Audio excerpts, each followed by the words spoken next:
Kun olin 12, en ymmärtänyt miksi kukaan koskaan tarkoituksella satuttaisi itseään, mutta kun olin 13, sen aikaiset kaverini puhuivat paljon viiltelystä, kuinka se kuulemma auttaisi pahan oloon.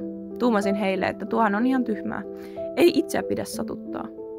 Mutta jokin jäi kiinnostamaan, miltä se tuntuisi, auttaisiko se. Sitten päädyin testaamaan, ja testaamisesta päädyin addiktioon. Nopeasti huomasin, että se oli valhe, että se mukamas auttaisi.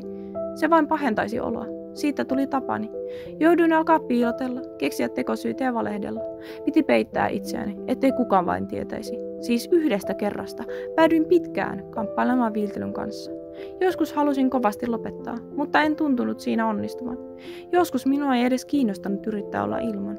3 vuotta oli kulunut. Asia oli jo hyvinkin tuttu juttu. Olin 16-vuotias. En tiedä miten juuri tuolloin lopetin.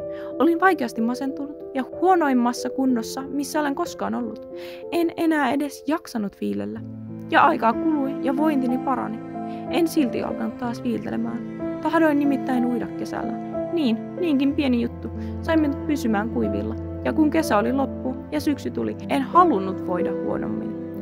Olin vihdoin päässyt oikeanlaiseen apuunkin ja se auttoi, joten en enää nostanut terää laatikon pohjalta. Tai nostin kerran lopullisesti.